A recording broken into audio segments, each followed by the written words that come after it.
Madame, monsieur, bonsoir. À la une de cette édition du lundi 27 septembre, la veillée d'armes pour les antennistes. Ce soir à minuit, il faudra un décodeur numérique pour regarder la télévision. Conséquence de ce changement programmé, les professionnels sont sollicités de toutes parts et certains au bois sont encore inquiets, vous verrez. Michael Lonsdale, star discrète du festival Ombre et Lumière de Clairvaux. Hier, le comédien a lu sur scène des paroles de Détenu, une création originale mise en scène pour le festival. Rencontre avec cet acteur, peu commun à l'affiche du film Des dieux et des hommes, actuellement au cinéma. Et puis un détour par les ateliers de deux artistes au bois. Ils ont participé ce week-end à l'opération Les artistes ouvrent leurs portes, comme 200 autres de l'agglomération troyenne. Une démarche d'échange et de rencontres toujours riche pour les artistes et les visiteurs. Mais d'abord, la livraison mensuelle des chiffres du chômage. Et sans surprise, elle n'est pas réjouissante. Le cap des 13 000 demandeurs d'emploi a été franchi, avec précisément 13 026 personnes inscrites au Pôle emploi le mois dernier dans l'Aube, soit une hausse, vous le voyez, de 5,2% par rapport à juillet. Et c'est la plus forte hausse de la région. Et sur un an, la moyenne remonte à 6,4% de hausse. Elle est de 1,1% au niveau régional. Vous le voyez d'ailleurs. Et à propos d'emploi, jeudi à 19h sur Canal 32, Alain Denisard, le directeur du Pôle emploi, sera l'invité de retour sur l'actu. L'actualité de cette fin septembre, c'est aussi un changement historique demain pour la diffusion de la télévision. Fini l'analogique, le numérique et la TNT seront désormais le mode de diffusion unique. Ceux qui n'ont pas installé le décodeur TNT auront donc un écran noir après, donc demain. Ce changement va-t-il avoir lieu et à quel moment précis? Explication technique avec Daniel Payot, délégué régional chez TDF, société en charge de la diffusion de la télévision. Il y aura un écran noir vers minuit ce soir et puis ensuite, progressivement, suivant la zone, on rétablira les émissions. Alors d'abord le réseau principal pour les 4 émetteurs principaux de la région Champagne-Ardenne et puis ensuite pour les 40 émetteurs complémentaires que nous allons rééquiper et remettre en service sur les nouvelles fréquences. Tous les téléspectateurs devront recevoir la TNT en numérique et pour cela, nous allons augmenter sensiblement la puissance des émetteurs de TNT et nous devrons également changer un grand nombre de fréquences de ces émetteurs.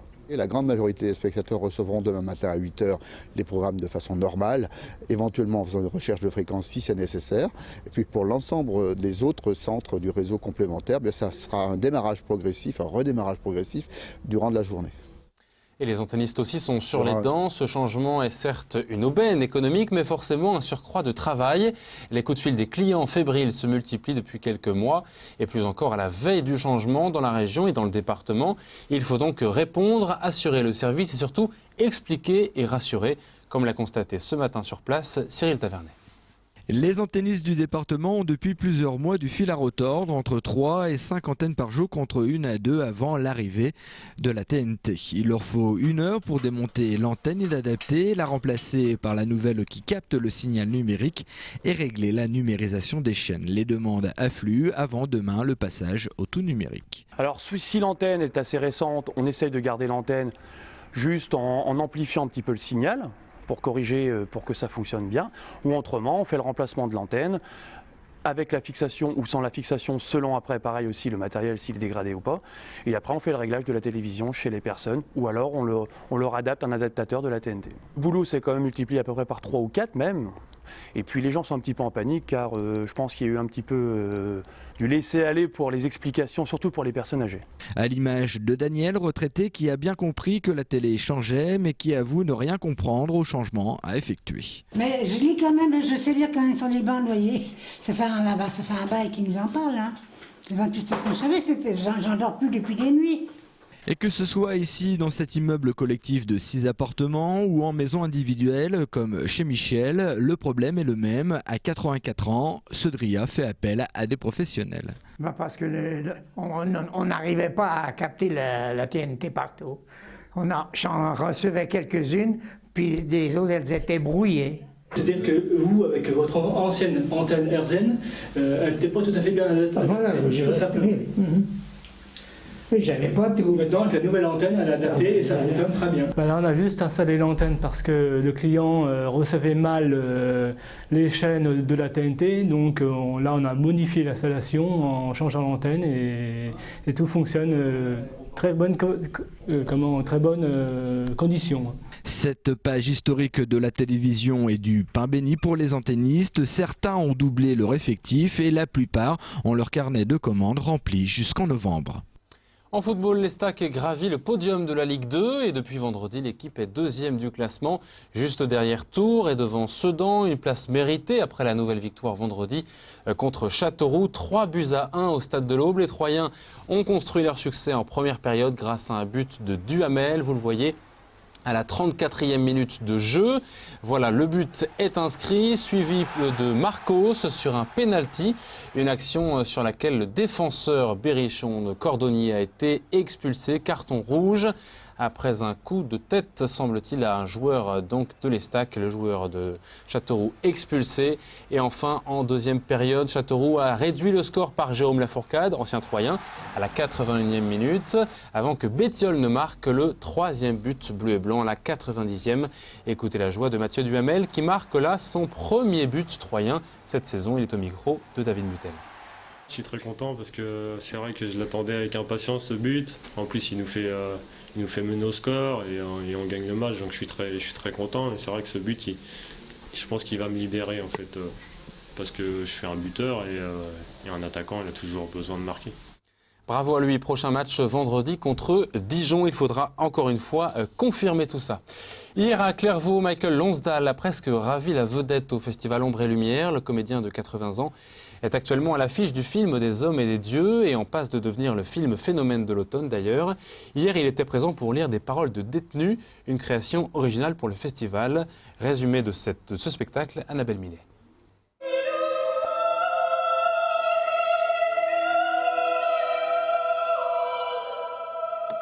Les dialogues de l'ombre ont eu cette force de parler du quotidien carcéral avec la voix, le chant, la musique et même avec ces silences qui crient parfois. La création s'est donnée à voir et à entendre pour la première fois dans le réfectoire des moines. 5 musiciens, 3 chanteurs, 2 comédiens ont participé à ce spectacle construit avec les détenus de la centrale pénitentiaire sur le thème de l'humain. La thématique qu'on leur avait donnée pour les textes, c'était quelle part d'humanité en nous. Donc chacun a raconté un petit peu soit sa quotidienneté, soit une expérience vécue, soit au contraire des projections plus intellectuelles, mais chacun à sa manière raconte un morceau de vie. Et la façon dont il le vit comme un être humain, nous sommes tous communs en humanité, je crois, dans les murs et hors les murs. Donc c'est pour nous une manière aussi de témoigner de ce qu'on vit en prison avec eux et de montrer aussi qu'ils peuvent sortir de belles choses de ces murs-là. Michael Lonsdal a accepté sans tergiverser ce rôle de récitant. Sa voix grave et douce porte les mots des détenus comme des douceurs à retirer d'un papier de soie. Vite, quelques câlins. On se dit combien on s'aime et surtout bientôt, le plus vite possible. C'est une soirée mélangée de musique, de texte, c'est pas vraiment un spectacle, c'est pas du théâtre, quoi. Je veux dire, c'est un hommage, une reconnaissance comme ça de la vie de ces gens enfermés. L'artiste est à Clairvaux en terre connue. De 1990 à 1995, Michael Lonsdal a mis en scène Saint-Bernard de Clairvaux. Il retrouve un lieu magique, mais aussi une prison et une souffrance. Ça vient d'une certaine souffrance réelle, c'est-à-dire de gens enfermés longtemps et qui rêvent de tenir le coup, quoi, surtout.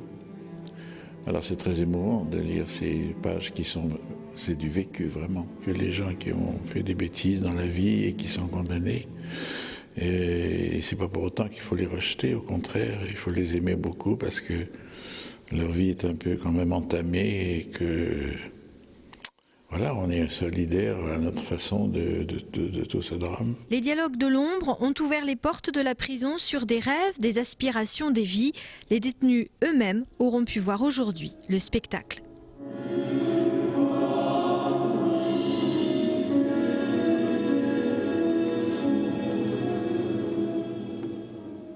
Habituellement, ils sont seuls face à eux-mêmes et leur travail. Les artistes n'ont pas l'habitude de voir le public défiler dans leur antre, sauf une fois par an pour l'opération Les artistes ouvrent leurs portes.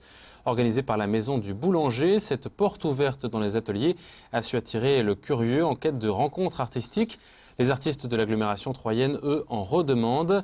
Annabelle Millet a rencontré 2 d'entre eux. L'un est photographe, l'autre dentelier sur papier. Regardez. Ils étaient près d'une centaine ce week-end à recevoir chez eux. Les artistes de l'agglomération troyenne ont eu à cœur de rencontrer d'autres amateurs ou curieux de leur art, comme Didier Guy. Le photographe professionnel et créateur de l'association de l'Atelier du Prisme s'est plu durant ces 2 jours à partager sa passion. Un week-end comme celui-ci, c'est des rencontres avec des gens qui sont passionnés par la photographie et puis qui ont envie de partager. Comme moi, qui ont envie de partager leurs connaissances et puis d'évoluer au niveau de la photo. La photographie est un art quand même populaire, on peut dire, et puis aussi c'est une porte ouverte sur un monde. Et donc je crois qu'il y a beaucoup à faire encore pour promouvoir la photographie et son rôle social en fait. La manifestation a pour intérêt la découverte de talents et d'artistes qui sortent parfois des sentiers battus. Emmanuel Fornage est de cela. Lui, son outil, c'est la paire de ciseaux, sa passion, le découpage, mais tout en finesse, façon dentelle. J'ai toujours aimé la dentelle. D'ailleurs, j'ai suivi des stages de dentelle. J'ai fait plusieurs choses. Bon, j'ai été musicien. Déjà, ça m'a apporté un petit peu de rigueur. J'ai fait un instrument qui s'appelle le basson. Au niveau de la course à pied, je me suis consacré au semi-marathon et marathon.